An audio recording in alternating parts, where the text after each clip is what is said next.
In the fog-laden streets of Victorian London, strange occurrences began to take place.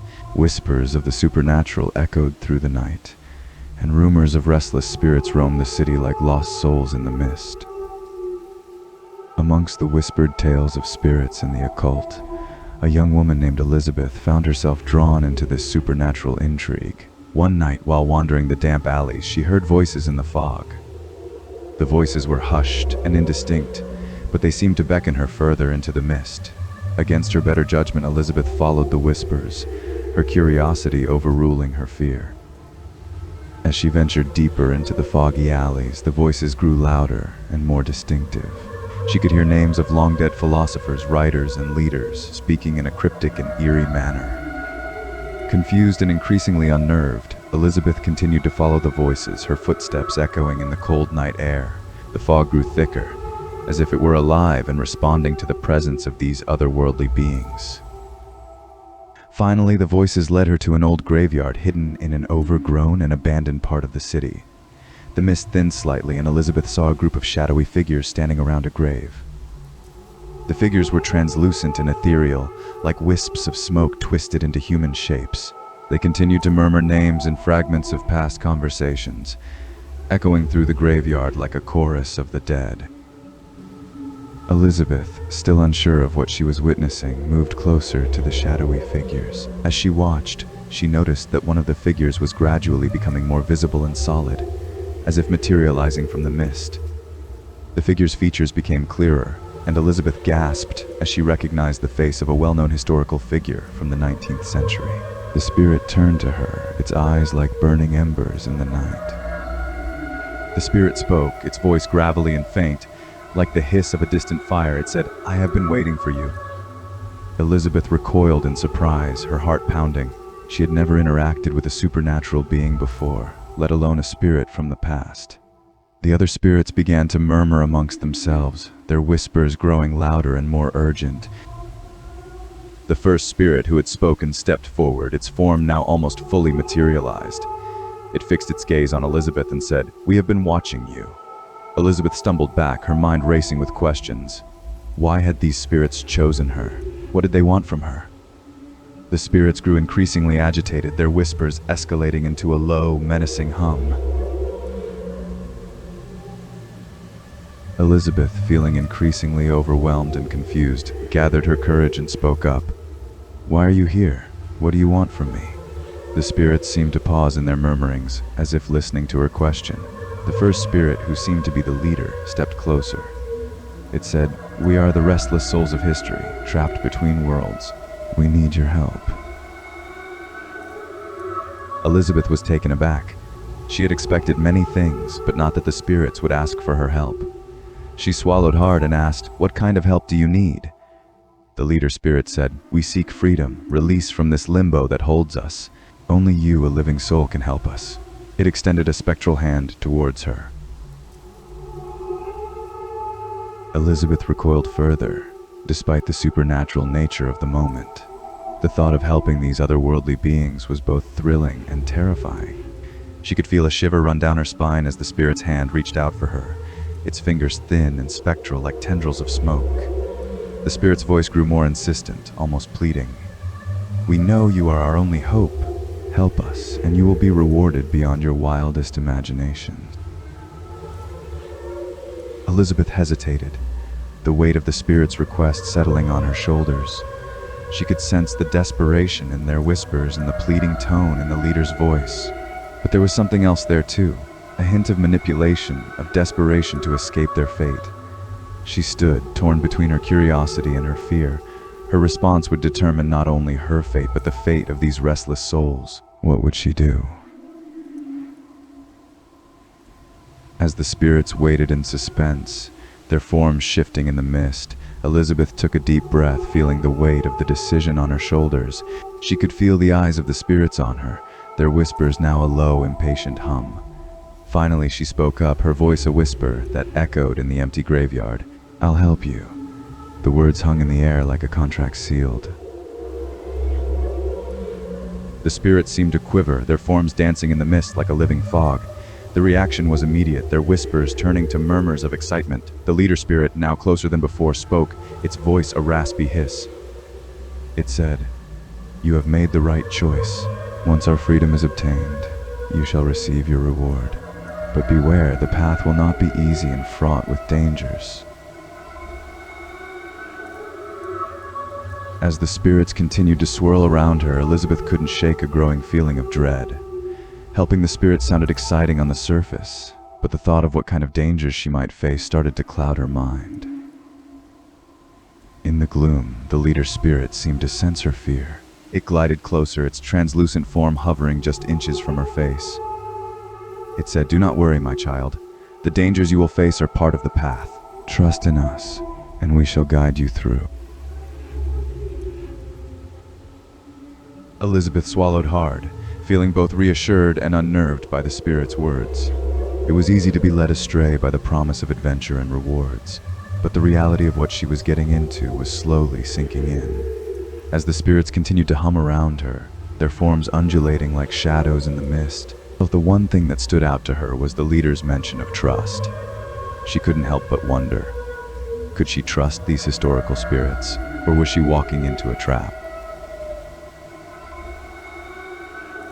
As if understanding her unasked question, the leader spirit spoke up once more. It said, "To secure our freedom, you must find 3 ancient artifacts, each one tied to our presence in this world. These artifacts are hidden in places forgotten by time." The spirits around her began to murmur, their whispers like quiet chants of encouragement. The leader spirit continued, "Once you possess all 3 artifacts, bring them here, to this graveyard at midnight on the eve of the new moon. There, you will set us free." Elizabeth, still grappling with her mixture of excitement and fear, couldn't shake the feeling that helping the spirits could have unintended consequences. Could she be unleashing something terrible on the city if she succeeded?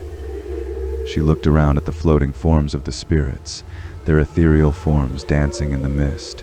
Their whispers seemed to turn to reassurance, as if they heard her thoughts. The leader spirit moved closer, its voice a low, soothing hum. It said, "Fear not, child. Our freedom will bring balance and closure, not destruction." The spirit's reassurance didn't entirely quell her doubts, but Elizabeth felt somewhat reassured. It was a thin rope to hang on to, but she had come this far. Turning back now seemed more daunting than continuing on this path. The leader spirit continued, its form hovering closer to her. It said, "Time is short, the clock is ticking. You must begin the search for the artifacts immediately." As the spirit continued to speak, a chilling realization washed over Elizabeth. She had been so focused on the spirit's requests that she hadn't fully considered the dangers of the journey ahead. This was more than just an exciting quest, it was a journey into the unknown, and the spirits had clearly downplayed the risks involved. Panic gripped her as she thought this. She spoke up, her voice shaking slightly. She said, "Wait, you haven't told me everything, have you? Are there other spirits who would try to stop me?" The spirits around her quieted, the hum fading to a tense silence. The leader spirit stiffened at her question, its form solidifying slightly as it spoke, its voice taking on a harsher tone. It said, "We have told you all you need to know. Focus on the task at hand, and do not waste time speculating on the unknowable." The words, though firm, did nothing to dampen the wave of unease that washed over her. The spirit's reaction, so different from the earlier reassurances, sent a shiver down her spine. It was as if she had stumbled onto something the spirits were unwilling to reveal. Fear and doubt crept in, making her question the decision she had made. She tried to swallow her fear, steeling herself to ask another question. But what about the dangers? You said there were others. Though the spirit's reaction had already filled her with dread, Elizabeth knew she couldn't stop now. She had to ask more questions, to understand what she was getting into. Yet she also knew she was treading on dangerous grounds.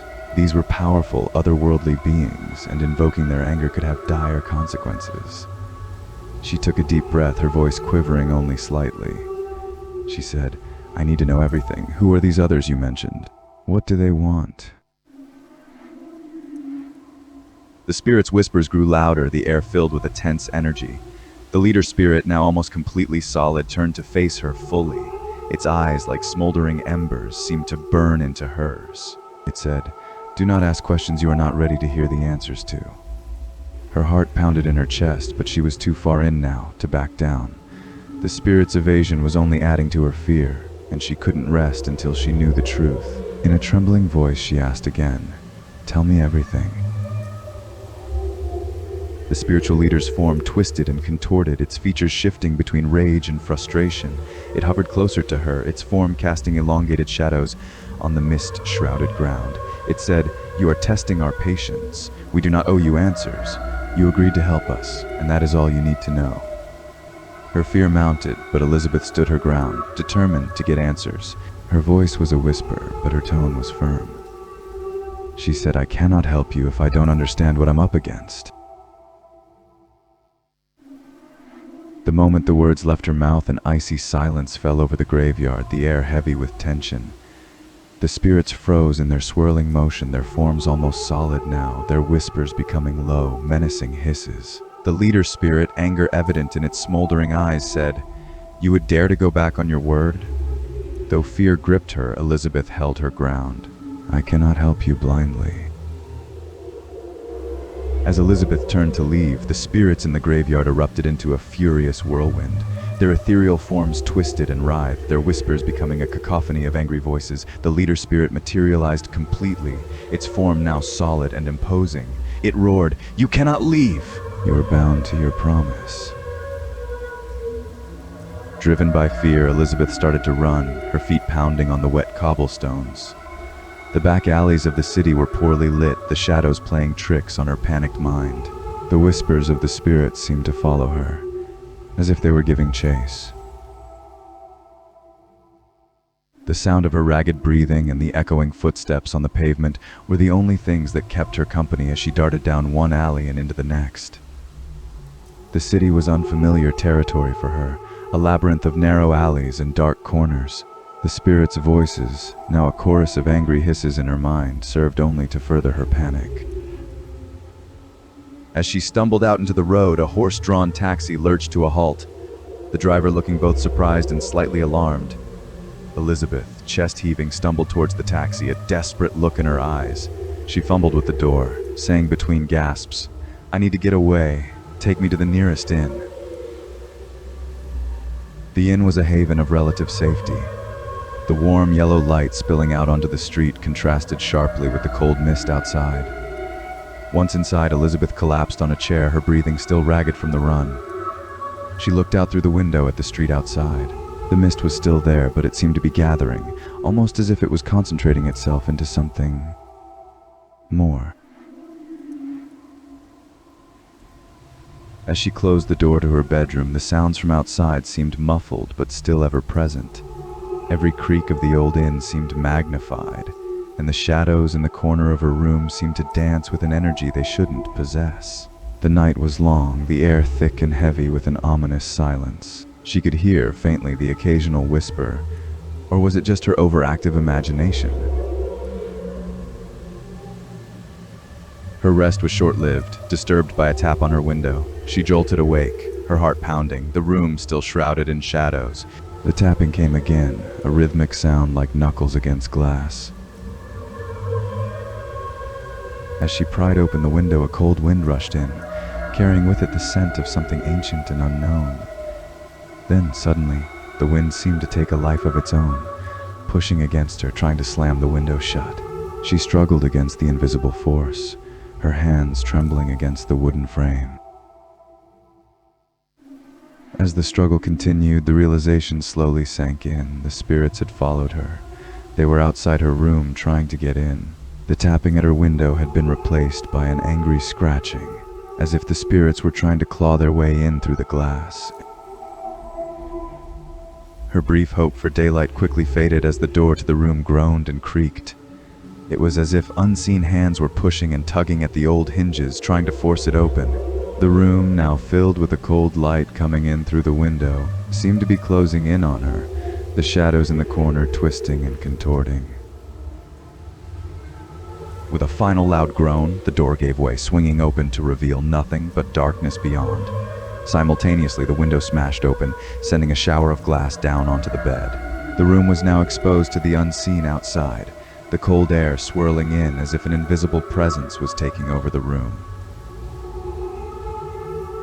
In the dim light, she could almost make out the forms of the spirits, their ethereal bodies twirling and dancing on the air currents.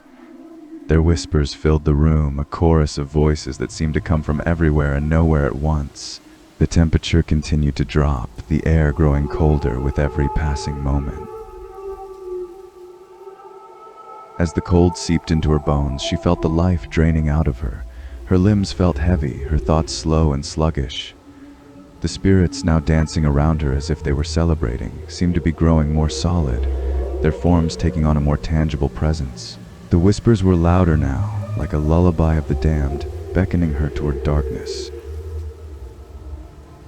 Closing her eyes, she felt her mind slipping.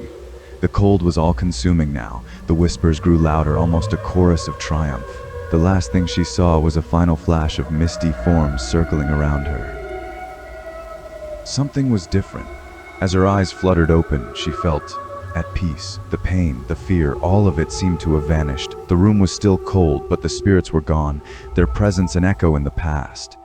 She pushed herself up on the bed, a new sense of clarity in her mind. But as her eyes moved around the room, she caught a glimpse of something in the corner. A tendril of mist, barely perceptible, but definitely there. As the tendril of mist enveloped her, everything around her twisted and warped. The familiar graveyard materialized, but it was different, somehow darker. The tombstones were weathered and ancient, the air filled with a low, constant hum of energy. In the center of the square, at the foot of the largest tombstone, stood the spirits. Their forms were more solid now, their eyes filled with a cruel, almost gleeful satisfaction. The realization that she was now trapped in this netherworld sank in with a cold and terrible finality. The spirits, their forms now completely materialized, seemed to sense her realization, and their smiles grew wider. The leader spirit approached her, its voice a low, mocking tone. It said, "You thought your suffering ended? Oh no, you are far from free, my dear." The other spirits chuckled and jeered in agreement. Regret settled over her like a heavy cloak. If only she hadn't made that wrong turn, if only she hadn't stopped to help. The spirits, reading her thoughts, seemed to feed on her regret, their laughter growing louder. The leader spirit leaned in closer, its eyes boring into hers. It said, "Wishing and wanting will do you no good. You are ours now, like all the others. There is no escape." It was as if time had lost its meaning. Hours turned into days, days into weeks, weeks into months, months into years, and years into decades. She was stuck in this realm with the spirits, watching as the world outside moved on without her. The tombstones changed, some new, some ancient, while the spirits in their eternal state remained the same. Her thoughts, her memories, everything she held dear, seemed but distant echoes of a long-forgotten life. In the unending expanse of loneliness and despair, a desperate plan formed. She realized that her only hope of escape lay in helping the spirits to ensnare another unsuspecting soul. It was a horrifying thought, the idea of leading another into this never-ending nightmare, but it was the only way she knew how to escape.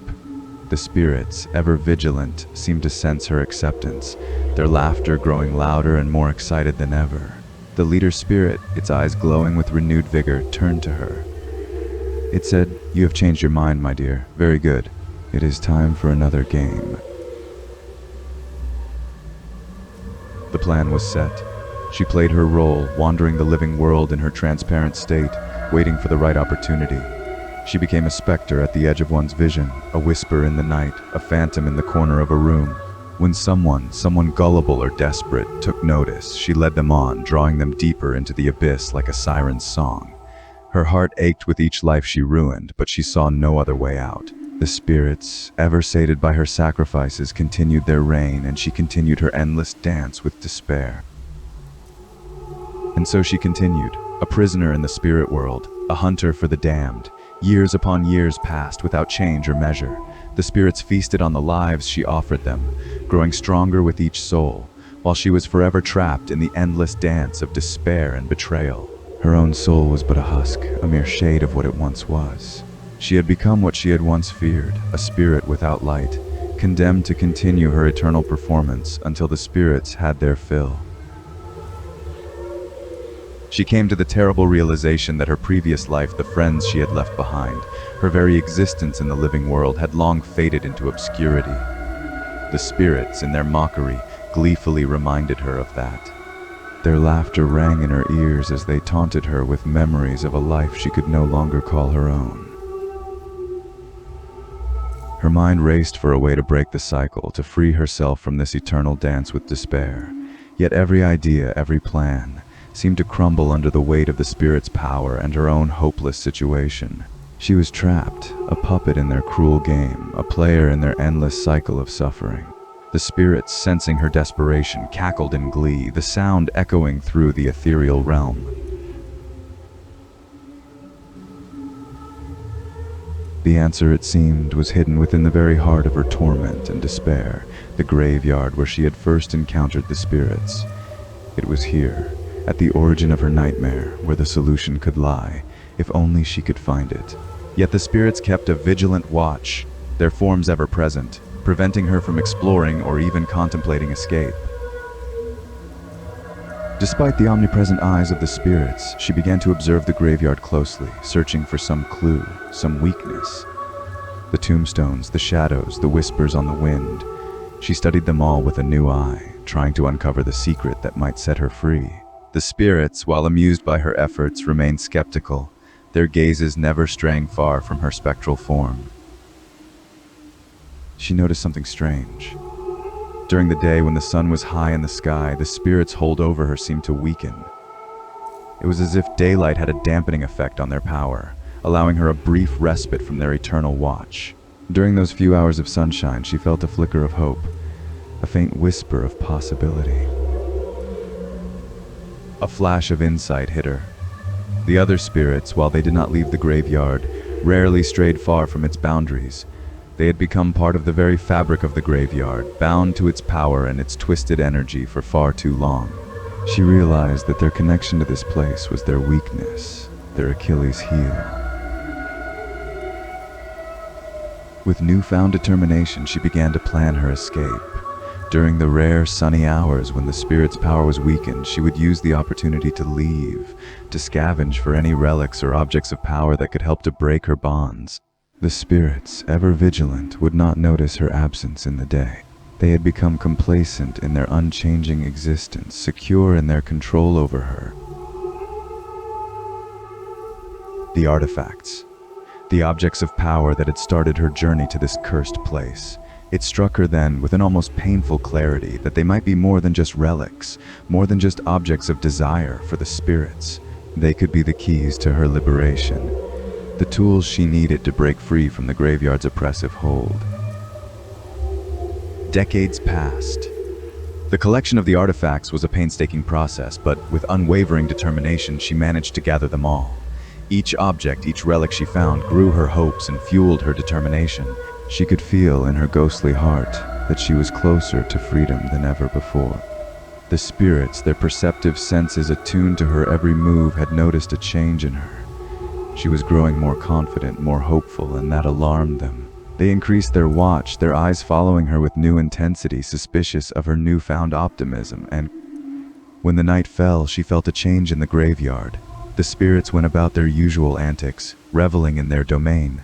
But she noticed something different. Portals of light, thin and ethereal, crisscrossed the graveyard. These were gateways, passages that only she could see, connecting the world of the living with that of the dead. The spirits, unaware of these portals, continued their endless dance of torment, ensnaring more souls in their eternal game.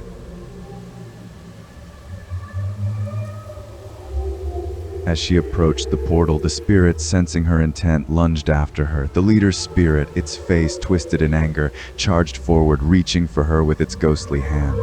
The other spirits, alerted by the commotion, also joined the chase, their ethereal forms closing in on her from all directions. Her heart pounded in her chest, her mind racing as she darted through the pathways of the graveyard, dodging the spirits and aiming for the portal. And the spirits closed in, gaining strength as they drew nearer. The leader spirit, now only a few feet behind her, clawed at her with its insubstantial hands. The other spirits, swirling around her like spectral vultures, also fed upon her energy. Each step she took towards the portal seemed to sap her strength, as if they were draining her energy to fuel their own power. The artifacts, her ticket to freedom, began to slip from her fingers. Her grip was weakening, each step she took towards the portal becoming more labored. The energy of the artifacts was also diminishing, their light now flickering like dying embers. The spirits, sensing her weakening resolve, cackled in glee, closing in for the kill. With the last remaining bit of her strength, she held onto the artifacts and forced herself through the flickering portal. As she passed through the threshold, everything changed. The graveyard vanished, the spirits' laughter fading into the distance. She found herself in a space that was neither here nor there, yet strangely familiar. It was the in-between, the boundary between life and death. She looked around, disoriented. The landscape was unfamiliar, having changed beyond recognition. The graveyard was nowhere to be seen, having probably become part of a concrete jungle. The artifacts still clutched in her hands, she began to wander this new world, a world 2 centuries ahead of the time she had known. Humans walked by, their eyes seeing only an empty footpath, and she was but a specter, invisible to their mortal existence. Distantly she heard the spirits, their voices faint and fading. They called out to her, their pleas a mix of anger and desperation. But she was free, no longer bound to their control. The portal had snatched her from their grasp, and now she was merely a bystander, a lingering remnant from the past, watching the world she had once knew move forward without her. Though she had escaped the spirit's grasp, she still felt trapped, locked in this shadowy existence. She yearned for company, for someone who could see her and acknowledge her presence. But as the years passed, she grew lonelier, her hope dwindling. The world continued to move forward, oblivious to her plight, and she was still stuck between life and death, a spectral being trapped outside of time. And so she lived on, a specter in a world that had forgotten her. Time continued its march, the years turned to decades, and still she was there, a silent observer to the ever-changing world. Occasionally she glimpsed other spirits, each trapped in their own cycle of loneliness. The artifacts she held continued to pulse with energy, a reminder of the life she had left behind, a life she could never return to. The spirits, though distant, still roamed the earth, seeking new souls to ensnare, continuing their endless cycle of torment, and she, forever trapped in this limbo,